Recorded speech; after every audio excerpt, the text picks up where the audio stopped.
peoples, ye brave and ye bold, come join in our journey of wonder. Discover the fire which burns in your soul with the power of lightning and thunder. Hey, sitting here in my Odyssey, just wanting to share some thoughts about the story of the Odyssey, because the movie has just come out. It was a huge coincidence for me personally, because I've just started teaching the story of the Odyssey to some homeschool children and starting to break down some of the themes and some of the messages, the deeper messages of the 3,000-year-old tale collated by Homer. The reason that this story has been so enduring is because obviously it speaks to us on a really deep spiritual and psychological level. And that's still as true today as it was true 3,000 years ago. There's always all this debate around like changes that, especially when movies are made of old stories, where they make changes and adaptations, and there's always this huge internet eruption of people arguing like that they shouldn't have done this change and they shouldn't have done this adaptation. But for me, it's always interesting to reflect on the deeper reasons why these decisions are made, and the fact that whatever is presented at any moment in time is always going to be reflective of the period in which it is presented.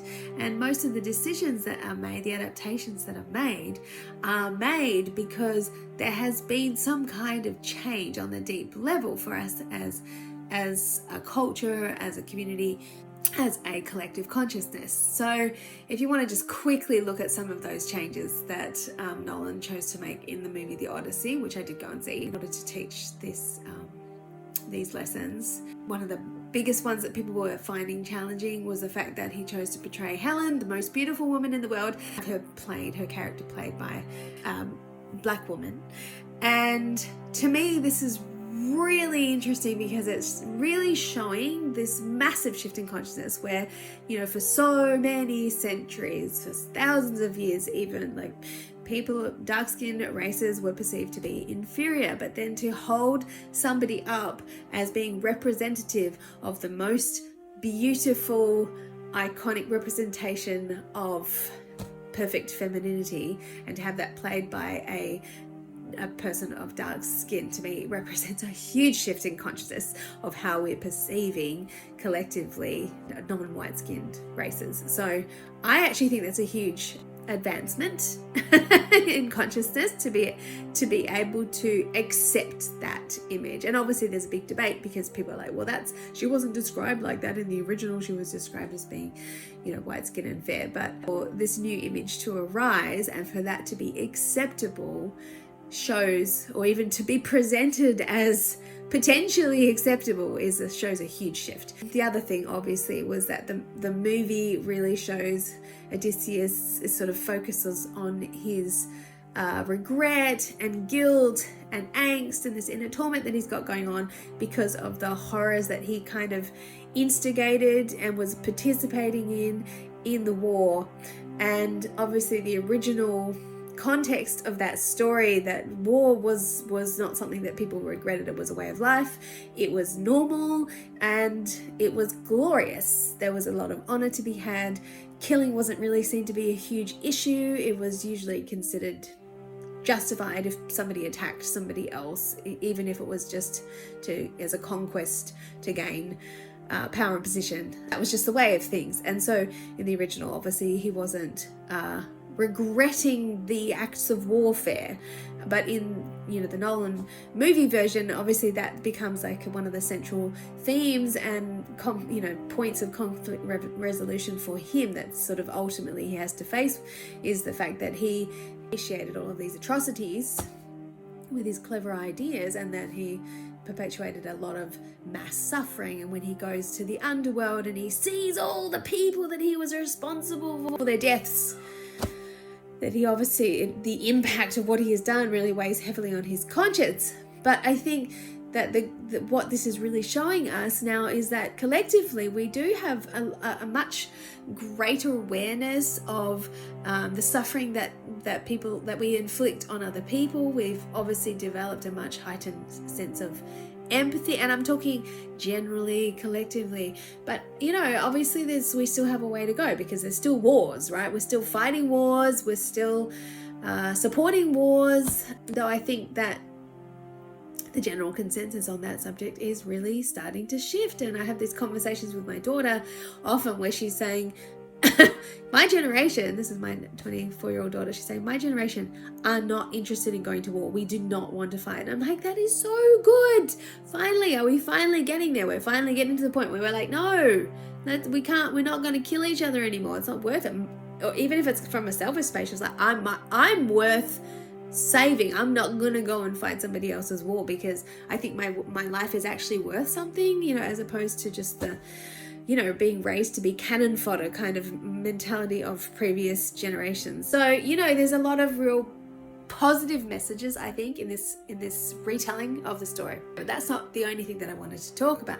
I wanted to talk about the really deep spiritual messages, why this speaks to us. I think there's a lot of people online who are talking about this, but I just wanted to add my 2 cents in there, because I think I have a slightly different take on some of the things, and a slightly bigger bird's eye view, and some of the things I am seeing as deep metaphors that maybe other people aren't pulling out. So it's a commonly shared perspective to say that this is representative, metaphorical of the journey of the soul, the inner soul journey. So if we're looking at it from that view, and we're thinking of the first initial expedition to Troy as our descent into mortality, as spirit beings, so we're going with Odysseus, the story of Odysseus. He's leaving his home. So if we're thinking about that as leaving our spiritual home, and where I want to call that, I don't want to think of that so much as a place, as more of like a state of being. Okay, so if we're thinking of our true spiritual home as the state of being, where we are just, where everything is equal, we don't have a sense of judgment or discernment or differentiation. We're just seeing, feeling ourselves to be one, is sort of that element of just peace and presence, where we're just present. So being at home would be that state of being fully present. So I'm not really interested so much in the idea of describing a heaven or a pre-earth life, more than just that state of being at home, fully at home and present with all that is, and feeling one and at peace with all that is. Okay, so if we're just taking that as our original state, and then that journey to Troy as being that separation process that we all undergo when our consciousness kind of comes into this realm, and we begin to feel ourselves to be separate, and that idea of separation consciousness is really well represented, I guess, metaphorically, with the idea of a war. You've got 2 clear sides, and they're opposing. There's a sense of opposition and of fighting against something, and of trying to win and overcome something. I'm also really interested in that metaphor of the horse, the Trojan horse. And even though there's like so much spoken of about that, and people talk about it in relation to the desecration of that law, that Zeus's law of doing unto others, as that golden rule of doing unto others and treating strangers with kindness, and your hosts with kindness, and that this was like really a fundamental rupture of that principle when they tricked them with a gift and they were able to enter the walled gates. But I want to throw out a different idea, because the horse, to me anyway, and anciently has quite often been a representative image of the spirit, energy and motion, like this free spirit, right? So I want to look at that horse metaphor as like entering into the walled gates, meaning more like the descent of our spirit, the incarnation of our consciousness into our bodies, like fully becoming separate and fully just like entering into that small self-conscious state of conscious awareness. And that this was sort of winning the battle of consciousness, in the sense of like the reverse of what we're all trying to do as adults. Like, so like fully transitioning from that state of presence and, like I was describing, into full separation consciousness, that entering into the spirits, into the walls, fully into the gates. So we're fully here, we're in this mortal life, we're feeling alone, we're feeling cut off from source, if you like. And then so that was one, but inherent in that journey is this sense of wounding, that we're damaged from this process of separation and severance from our true home, and of the battle to survive. Like as children, we get all these emotional wounds just as we're trying to survive in this life, trying to navigate how to be accepted socially, how to receive the nurture and care that we need, what we need to do to, and that's how our personality forms, which is our sense of small self. It's like navigating this hostile terrain, really, of conditional acceptance, conditional love. And so we receive all these wounds, and that's just everybody, right? Like it's not like anybody skips that stage. We all end up wounded. And so then they've won Troy, they've successfully won that battle, but then the journey home, you sort of think of that first period, that first 10-year period where they're trying to enter the gates and then they win the Battle of Troy. That would sort of be that first 7 to 10 years of our early childhood existence, where we're battling to try to navigate this realm. And then as we begin to enter that teenage phase, that's when we start to really try to find out who we really are. We've lost our sense of self, and then we start trying to get back home. We want to get back home and find out who we really are, right? And so they leave, but they're wounded. And so the very first thing they do is they go to Ismaris, and instead of just treating the people there with respect and just waiting to receive the hospitality that would have been due to them as a result of the cultural expectations of the time, they just go in with armed and attack the place, have a big fight and kill people, and people are killed in return. And so this is, it's very typical of that teenage phase, isn't it? Where we're just all teeth and claws, and even if we're like, I was more of a people pleaser personality, we're full of inner angst, and it's all just, being hurt and hurting other people. There's the romantic breakups where we're all just going around like hurting our peers and having, the little social skirmishes, and it's a struggle, but we're still deep down, all we're trying to do is get home. And so from that point in the journey, Odysseus, he then just gets, flung about on the sea at the mercy of the gods. Like Poseidon's got it in for him because of what they've just done at Ismaris, and they're just getting blown about on the sea, and they're having all of these misadventures.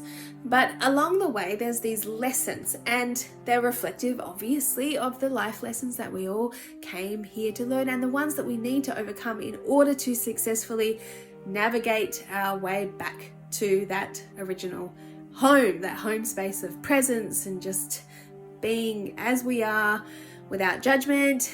And so without wanting to go into all of the different details, the things I wanted to focus on the most was the fact that the middle point of his journey was that he had to go to the depths of hell. He was told by prophetess Circe that when he landed on her island, that he couldn't get home unless he went to the depths of hell. Now, it probably doesn't take a psychology degree to understand that metaphor of like, in order to truly find our true selves, which, we're just limitless beings, right? Originally, we're just part of the oneness, and we have infinite potential, and we can be anything. We can be absolutely anything, but our personality develops as a survival response.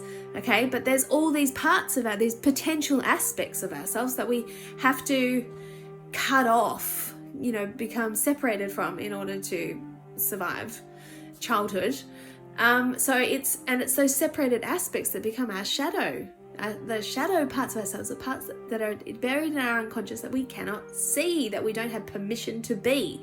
And so going to the underworld is like that journey to face those shadow aspects and to try to understand them, come to terms with them, reincorporate them, overcome our fear of facing them. And so Cersei said to him, you have to go to the land of the dead. There's just, and he's probably not really understanding why that's necessary, but it is necessary. So he goes there, and to me he meets a lot of people from his past. To me it's very interesting that he meets his mother. Odysseus meets his mother in the underworld, and I think that's really telling in terms of this big spiritual metaphor. It's like, you know, the relationship we have with our own mothers is the foundational relationship, and it is the thing that is the trigger for us, you know, becoming who we are, and the deep wounds that we develop is the relationship that how I guess unconditionally loved we feel by our own mothers. There's nothing there supporting mothers now. So I think children suffer as a result. Children suffer as a result because there's the mothers aren't being supported. So anyway, so we've all got these deep wounds associated with our relationship with our mother, and so Odysseus meets his mother in the underworld, and I think that's one of the best metaphors of all. You have to resolve your relationship with your mother ultimately on some deep level, because that's where you first realize that you were only conditionally accepted because you're feeling like, you know, not all of your needs are met, and you're not being seen because you're being raised by a person who's stressed out of her mind, so she can't be present for you really. She's just trying to deal with her own life stress, and I feel like that's just a general rule. I can say that as make a sweeping statement there. Okay, so he leaves there, and then he has to face all manner of temptations. So he successfully navigates facing the shadow. So now we're really on a spiritual path. Like in terms of the metaphor, this is representing the real spiritual path. You started to face your stuff. You know, the first thing he goes past is the sirens, right? He's like confident. He's like, I can do this. I can withstand temptation. And so he gets him to tie him to the mast, and he's like, I can hear the songs of the siren and still make it past. And so this is sort of indicative of somebody who's on a spiritual path, and they're like, yeah, I can do the self-denial thing. We can do this. And this is where I want to take this in a slightly different direction to what most people do. Okay, so he still faces hardship. He's still facing a lot of, you know, inner turmoil and external challenges. Obviously in the story, they go past Scylla, like the multi-headed creature that like eats a bunch of his guys, and there's the whirlpool, which, you know, I would call that like a trap of like depression. He successfully navigates getting past the whirlpool, but then here's where I want to take it to somewhere interesting. He lands on the island of Calypso, right? So he's lost all of his guys, he's doing all the inner work, he's dealing with all his parts. If you want to look at the men on his ship as being like his unresolved aspects of being, so he's, you know, they're all stripped away. He's totally stripped away, and he's like, I'm just alone. And he arrives on the island of Calypso. Now, this is where it's going to be a little bit controversial, what I have to say, because I feel like the deepest metaphor of the island of Calypso, because remember, she offers him everything. She offers him immortality if he stays with her. Now, people liken this island metaphorically to like withstanding seduction, addiction, temptation, but I have a different take. I feel like this island represents the seduction of spiritual paths which tell you that the ultimate achievement is immortality, this promise of eternal life in some unreal place, in some heavenly realm, in not in reality, right? That is the ultimate. And I mean, you know, I grew up in a religious context, so I know what that's like. That idea that you're always being promised that if you just stay in this space, you're gonna have eternal life and you're gonna live forever. And it's this thing that just keeps you coming back and keeps you coming back and keeps you coming back and keeps you coming back, and you think that you're there. You think that you've arrived because you've got this promise of immortality if you keep on stay stuck in this particular space. And I feel like that's the trap. The trap, because I know what it's like growing up in that space with that promise of immortality. You're never fully just living your life in the present moment, because you're always looking to that future potential space, because most Western religious paths, like Christian paths, they don't tell you that eternal life is here right now. They say it's something, after you die, in the future, and you'll only get there if you keep staying in this space, and you feel good about yourself. You feel like you've got it all because you've got the truth and you're good. But the problem is, I learned this the hard way, that you're never really living in your life. You're never really enjoying the moments, because your entire focus is this unrealized promise of eternal life, and you stay stuck, and you keep going through the same motions over and over and over again, which is like what Odysseus was like. He was on this island with this beautiful woman who wasn't his wife, who wasn't his true soul mirror, who wasn't his true soul mirror. And so even though he felt happy, he was happy because he had everything he wanted, and it was sort of almost like this pseudo replacement reality of his true home. It was like alluring him into a false sense of being home. And it took him 7 years, which is a very interesting number. Again, this idea of like that cycle of completion, that youthful searching for home, and he had to go through that full cycle of completion, where he took that long to realize that there was just something not quite right. There was something lacking, until finally he has that conversation with Calypso, and she's like, but I can give you everything. I can give you the promise of immortality. You can be happy here with me. I'm beautiful, and you can have everything you want. And he's like, yes, but you're not Penelope. And that's because deep down in his soul, he recognized that there was just something missing. There wasn't that deep soul connection that was his deepest heart's desire, his deep longing. And so obviously he leaves there, and ultimately he does arrive home. And when he gets home, he feels it, he knows it, and he has this beautiful interaction with his wife where they swap stories, and it's like he's really finally arrived. And then there's that that controversial problem with the fact that he went in and slayed all of the suitors that had been clogging up his home palace while he'd been gone, vying for his wife Penelope, on the basis that he was dead because he'd been gone for so long. And he kills them all. But if we just get past the literal layer of the death and destruction, which it's great now that I'm saying our consciousness collectively is now going, what, it's just not okay. We don't really like people behaving like that. Apparently, I just learned listening to somebody else's podcast that very recently in Athens, in Greece, they just held a court of law and had like a mock Odysseus in the defendant's place, and they had him on trial to decide whether his slaying of the suitors was justified or not. So obviously, collectively, we're really grappling with the idea that we've like made heroes of people who are like really actually inherently violent characters.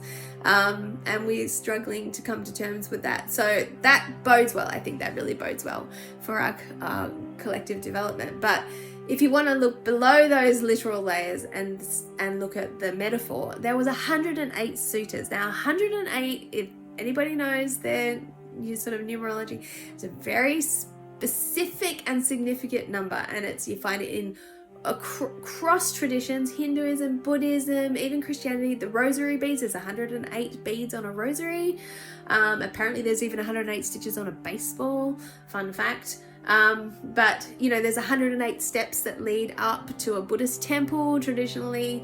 You see this number rising all over the place, and what it really, the inherent meaning of it is like this journey of catharsis, like a a change, a transition from one state to another. So this ties back really nicely into my original message that the overarching deep psychological and spiritual message is one of change back to our original state of being. And so he arrives back home, and it's this cleansing of the temple, this cathartic renewal and purification back to his original state of just being home in himself, fully aligned, connected again with his soul mate, or his mirror self, which is what I said, when we leave our home and come into mortality and duality, that we lose half of ourselves in creating this small self complex, if you like.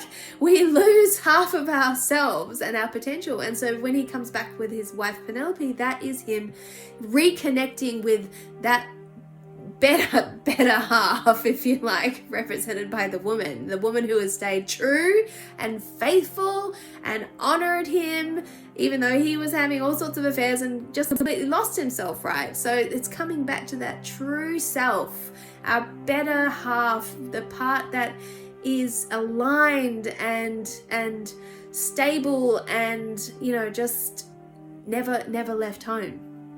And so for me, that's the bigger message of the Odyssey, and it just applies to all of us. And I think that's why the story still resonates with us and why I decided to make this video. So I hope you enjoyed that.